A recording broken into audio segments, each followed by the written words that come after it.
Surah Al-Fatihah. Ayat 2.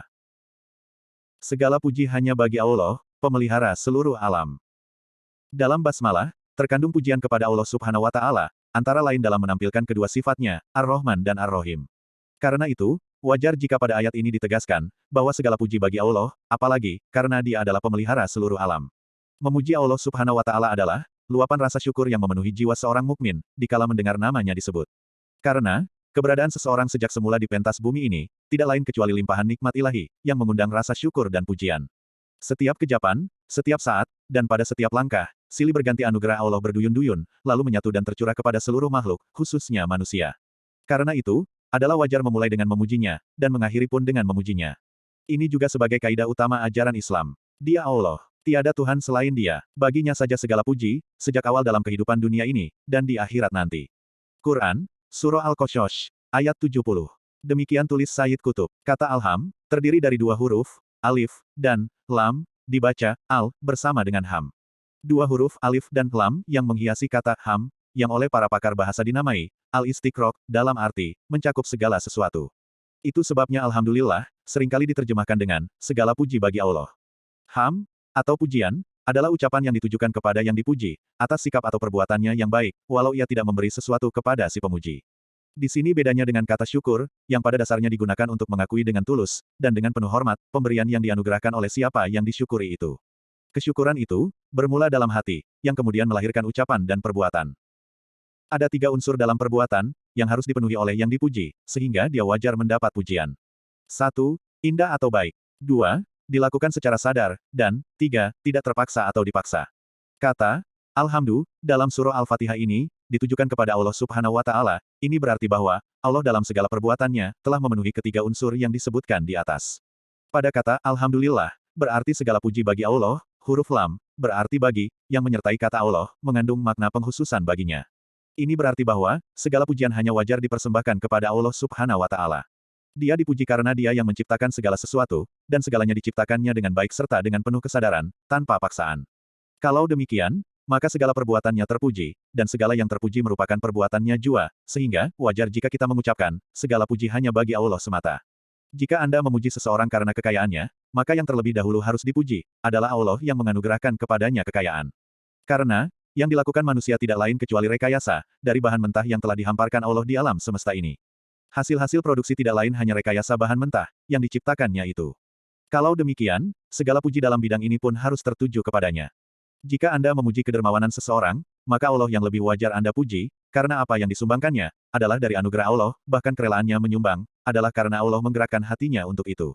Kekuasaan yang dianugerahkan kepada seseorang, sedemikian itu juga halnya. Secara tegas, Al-Quran memerintahkan Nabi Shallallahu Alaihi Wasallam, dan kita semua untuk berucap, katakanlah, ya Allah pemilik kekuasaan, Engkau menganugerahkan kekuasaan bagi siapa yang Engkau kehendaki, dan mencabut kekuasaan dari siapa yang Engkau kehendaki, Engkau muliakan siapa yang Engkau kehendaki, dan merendahkan siapa yang Engkau kehendaki. Dalam genggaman tanganmu kebajikan. Sesungguhnya Engkau berkuasa atas segala sesuatu. Quran, Surah Ali Imran, ayat 26. Dengan Alhamdulillah, si pengucap menyimpulkan bahwa, segala sesuatu yang bersumber dari Allah adalah terpuji, walau perbuatan itu tidak sejalan dengan kepentingan si pengucap, atau dia duga merugikannya. Dugaan merugikan, atau penilaian negatif itu, pada hakikat lahir dari keterbatasan pandangan manusia. Ulama berbeda pendapat tentang, fungsi kalimat Alhamdulillah, dalam ayat ini. Apakah ia merupakan berita tentang kewajaran Allah semata untuk dipuji, sebagaimana terlihat dari lahir redaksinya, atau redaksi yang berbentuk berita itu, dimaksudkan sebagai perintah untuk memujinya, serta mengucapkan kalimat semacam itu. Mayoritas ulama, memahaminya dalam arti, perintah dari Allah Subhanahu wa Ta'ala kepada manusia untuk memujinya. Bahwa redaksinya dalam bentuk berita, karena ia dimaksudkan untuk menetapkan kemantapan, kekhususan, dan kesinambungan pujian itu kepada Allah Subhanahu wa Ta'ala, sesuai dengan kebesaran dan keagungannya. Jika kalimat tersebut berupa perintah yang tegas, misalnya dengan menyatakan pujilah Allah, maka perintah ini telah terlaksana, walau hanya sekali diucapkan, artinya, walau tidak berkesinambungan. Sebagaimana ia juga telah terpenuhi, walau pujian yang dilakukan tidak hanya khusus kepada Allah Subhanahu wa Ta'ala. Nah, untuk menghindari pemahaman itu, maka dipilih bentuk redaksi seperti bunyi ayat ini, tetapi dengan tujuan perintah memujinya, sekaligus pengajaran bagaimana cara memujinya. Dalam Al-Quran, ditemukan sekian ayat yang secara tegas memerintahkan untuk mengucapkan kata, Alhamdulillah, antara lain, Quran Surah Al-Mu'minun, ayat 28. Quran Surah Luqman, ayat 25, dan lain-lain. Bahkan, pujian kepada Allah seringkali diperintahkan untuk dikaitkan dengan penyucian kepadanya, seperti firman-Nya, Fasabih bihamdi rabbika, berarti, sucikan sambil memuji Tuhanmu. Quran, Surah Al-Hijr ayat 98. Dalam sujud dan ruku ketika sholat pun, kita diajarkan untuk menggabung pujian dan penyucian, sambil mendahulukan penyuciannya, khawatir jangan sampai pujian yang disampaikan tidak sesuai dengan keagungan Allah Subhanahu wa Ta'ala. Perlu disadari bahwa manusia, paling tidak, dapat memuji Allah dengan menyandangkan kepadanya sifat-sifat kesempurnaan, seperti yang mereka nilai sebagai kesempurnaan, serta mensucikan Allah dari segala sifat kekurangan, yang merupakan lawan dari sifat-sifat kesempurnaan di atas. Padahal, sebenarnya Allah Subhanahu wa Ta'ala pun maha suci dari sifat-sifat kesempurnaan yang diduga oleh manusia, sebagaimana Dia maha suci dari sifat-sifat kekurangan yang dinafikan manusia.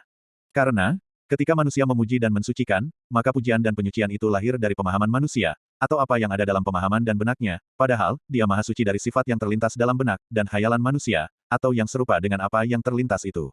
Dari sini, manusia perlu diajar bagaimana memuji dan mensucikannya. Itu sebabnya, seandainya tidak ada izin darinya untuk menamainya dengan nama atau sifat-sifat tersebut, karena hanya dengan demikian manusia mampu mendekatkan pemahaman terhadapnya, seandainya tidak ada izin tersebut, maka sifat-sifat kesempurnaan yang demikian itu pun tidak wajar disandangkan kepadanya. Salah satu pujian yang terpuji, adalah mengucapkan pujian, Ya Rabbi laka alhamdu kamayan bagi, li jalali wajika, berarti, wahai Tuhan, hanya untukmu segala puji sesuai keagungan wajahmu. Hadis riwayat Ibn Majah, melalui Ibn Umar, adalah merupakan salah satu segi rahmat Allah bahwa, Dia mengajar manusia untuk memujinya dengan kata yang sangat sederhana. Tidak jarang, manusia yang mempersiapkan berjam-jam lamanya pujian buat makhluk, dan dengan panjang lebar menyampaikannya, tetapi apa yang diajarkan Allah ini sungguh singkat. Demikian Mutawalli Asy-Syakrawi, ulama Mesir kontemporer, menulis kesannya. Karena itu, tulisnya lebih jauh, hendaknya kita menyadari bahwa, memuji manusia dengan berlebihan dapat menimbulkan rasa angkuh, kemunafikan, serta menambah kedurhakaan yang durhaka. Karena itu, hendaklah kita mengurangi pujian kepada manusia, karena terhadap Allah pun kita hanya diajarkan mengucapkan dua kata, dan sungguh bahagia kita diajarkan yang demikian, karena kalau tidak, maka alangkah sulitnya memuji Allah, pujian yang sesuai dengan keagungan dan kesempurnaannya. Demikian Asy-Syakrawi. Di sisi lain, patut ditambahkan bahwa, pujian yang diajarkan di sini, dikemukakan dalam bentuk persona ketiga, seakan-akan yang dipuji tidak berada di hadapan yang memuji. Ini pun merupakan satu pelajaran, agar pujian hendaknya tidak disampaikan langsung di hadapan yang dipuji. Ini berbeda dengan beribadah kepadanya, sebagaimana akan dijelaskan nanti dalam firman-Nya, ya anak budu. Selain itu, kalau pada lahirnya ada perbuatan atau ketetapan Tuhan, yang mungkin oleh kacamata manusia dinilai kurang baik, maka harus disadari bahwa penilaian tersebut adalah akibat keterbatasan manusia dalam menetapkan tolok ukur. Pasti ada sesuatu yang luput dari jangkauan pandangannya, sehingga penilaiannya menjadi demikian. Lanjutan ayat ini menyatakan bahwa, Allah Rob al-Alamin. Kata Rob, seakar dengan kata, tarbiyah, yaitu mengarahkan sesuatu tahap demi tahap menuju kesempurnaan kejadian dan fungsinya. Bisa juga ia berarti memiliki, walaupun pendapat pertama lebih baik, apalagi kepemilikan Allah akan disebut secara tegas dalam ayat keempat surah ini. Ketika menyebut kata Allah, dapat terbayang dalam benak, segala sifat-sifat Allah Subhanahu wa Ta'ala, baik sifat fi'il atau perbuatan, maupun sifat zatnya, yakni baik yang dapat berdampak kepada makhluknya maupun tidak. Sifat Allah, Ar-Rahman, Ar-Razak, dan semacamnya, dapat menyentuh makhluknya berupa rahmat dan rezeki, tetapi sifat zatnya seperti uluhiyah atau ketuhanan, sama sekali dan sedikit pun tidak dapat menyentuh makhluknya. Ketika menyebut kata Rob, maka dalam kandungan makna kata ini, terhimpun semua sifat-sifat Allah, yang dapat menyentuh makhluk. Pengertian rububiyah, atau kependidikan atau pemeliharaan, mencakup pemberian rezeki, pengampunan, dan kasih sayang, juga amarah, ancaman, siksaan dan sebagainya. Makna ini akan terasa dekat ke benak kita, saat mengancam, bahkan memukul anak kita, dalam rangka mendidik mereka. Walaupun sang anak yang dipukul merasa diperlakukan tidak wajar, kelak setelah dewasa ia akan sadar bahwa, pukulan tersebut merupakan sesuatu yang baik baginya. Jadi, apapun bentuk perlakuan Tuhan kepada makhluknya, harus diyakini bahwa, yang demikian itu sama sekali tidak terlepas dari sifat kepemeliharaan dan kependidikannya, walau perlakuan itu dinilai oleh keterbatasan nalar manusia sebagai sesuatu yang negatif. Ini berarti bahwa, ketetapannya yang terlihat oleh kacamata manusia sebagai negatif, pada dasarnya tidak terlepas dari pemeliharaan dan pendidikannya. Penggalan ayat ini, merupakan keterangan lebih lanjutnya yang membuktikan layaknya Allah Subhanahu wa Ta'ala mendapat pujian. Allah Subhanahu wa Ta'ala wajar dipuja dan dipuji, karena keindahan, kebaikan, dan kebenaran yang disandangnya. Selanjutnya, Dia dipuja dan dipuji karena rububiyahnya itu. Bermula dari mewujudkan makhluk termasuk manusia dari tiada, sampai membimbing mereka untuk mencapai tujuan penciptaan, hingga memelihara dan memasukkan manusia kelak di surganya. Jika ada yang bertanya, mengapa pujian harus dikembalikan, atau ditujukan kepada Allah semata? Jawabannya adalah, bahwa karena Dia Tuhan pemelihara seluruh alam. Sarana pendidikan dan pemeliharaan Allah terhadap manusia, disiapkannya jauh sebelum manusia wujud di bumi ini, bumi yang terhampar, udara yang segar, langit yang teduh, makanan dan minuman yang tersedia, bahkan surga yang akan dihuninya kelak pun, telah disiapkan olehnya. Demikian, nikmat yang telah Dia wujudkan sebelum kewajiban mensyukuri, bahkan sebelum yang harus bersyukur hadir di pentas kehidupan. Tidaklah wajar bersikap terhadap Allah Subhanahu wa Ta'ala seperti sikap anak yang dipukul ayahnya, yakni menggerutu, membangkang, serta tidak menerimanya. Setiap pengucap Alhamdulillah, harus sadar bahwa, segala yang datang dari Tuhan Yang Maha Esa selalu terpuji. Rob, Al-Alamin. Allah Subhanahu wa Ta'ala, bukan saja Rob, atau pemelihara dan pendidik manusia, tetapi Dia adalah Rob Al-Alamin. Kata Alamin, adalah bentuk jamak dari kata alam. Ia terambil dari akar kata yang sama dengan ilmu, atau alamat yang berarti, tanda. Setiap jenis makhluk, memiliki ciri yang berbeda dengan selainnya, maka ciri itu yang menjadi alamat atau tanda baginya. Atau, dia menjadi sarana atau alat untuk mengetahui wujud Sang Pencipta. Dari sini, kata tersebut biasa dipahami dalam arti alam raya, atau segala sesuatu selain Allah. Sementara, pakar tafsir memahami kata alam, dalam arti kumpulan sejenis makhluk Allah yang hidup, baik hidup sempurna maupun terbatas. Hidup ditandai oleh gerak, rasa, dan tahu. Ada alam malaikat, alam manusia, alam binatang, alam tumbuh-tumbuhan, tetapi tidak ada istilah alam batu, karena batu tidak memiliki rasa, tidak bergerak, tidak juga tahu, walau tentang dirinya sendiri. Pakar-pakar teologi memahaminya dalam arti, segala sesuatu selain Allah, tetapi tentu saja bukan itu yang dimaksud oleh ayat ini, karena jika demikian, tentu ayat di atas tidak menggunakan bentuk jamak. Bukankah jika memang makna alam, adalah segala sesuatu selain Allah, maka ia tidak perlu dijamak. Kalimat Rob Al-Alamin, merupakan keterangan lebih lanjut tentang layaknya segala puji hanya tertuju kepada Allah Subhanahu wa Ta'ala. Betapa tidak, Dia adalah Rob Al-Alamin. Dengan menegaskan bahwa Allah adalah Rob Al-Alamin, ayat ini menenangkan manusia, bahwa segalanya telah dipersiapkan Allah. Tidak ada satupun kebutuhan makhluk, dalam rangka mencapai tujuan hidupnya, yang tidak disediakan Allah, karena, Dia adalah pendidik dan pemelihara seluruh alam. Dia, Allah, telah menganugerahkan kepada kamu dan keperluan kamu, dari segala apa yang kamu mohonkan kepadanya.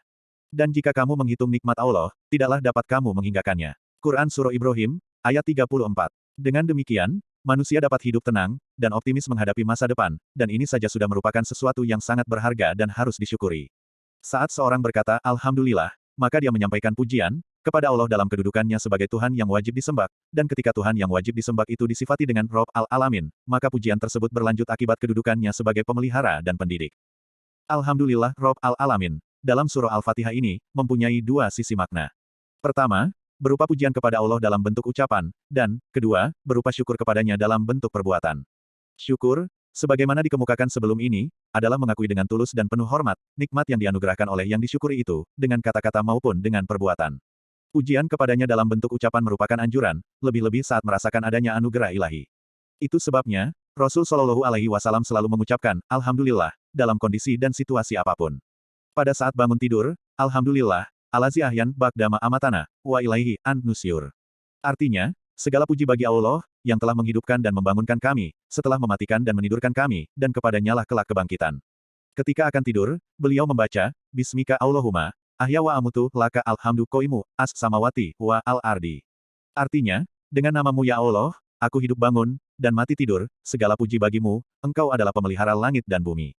Antara bangun tidur dan tidur, hidup beliau pun dipenuhi dengan puji Allah, baik ketika berpakaian, berjalan, makan, minum, bekerja, dan lain-lain. Apabila seseorang sering mengucapkan, Alhamdulillah, maka dari saat ke saat, ia selalu akan merasa berada dalam curahan rahmat dan kasih sayang Tuhan. Dia akan merasa bahwa, Tuhan tidak membiarkannya sendiri. Jika kesadaran ini telah berbekas dalam jiwanya, maka seandainya sesekali ia mendapatkan cobaan atau merasakan kepahitan, dia pun akan mengucapkan, Alhamdulillah. Bahkan, dia akan berucap, Alhamdulillahi alazi, la yuhmat ala, makruhin siwahu, yang artinya, segala puji bagi Allah, tiada yang dipuja dan dipuji walau cobaan menimpa, selain dia semata. Kalimat semacam ini terlontar, karena ketika itu, si pengucap sadar bahwa, seandainya apa yang dirasakannya itu benar-benar merupakan malapetaka, namun limpahan karunia-Nya sudah sedemikian banyak, sehingga cobaan dan malapetaka itu tidak lagi berarti, dibandingkan dengan besar dan banyaknya karunia selama ini. Di samping itu, akan terlintas pula dalam pikirannya bahwa, pasti ada hikmah di balik cobaan itu, karena semua perbuatan Tuhan, terpuji.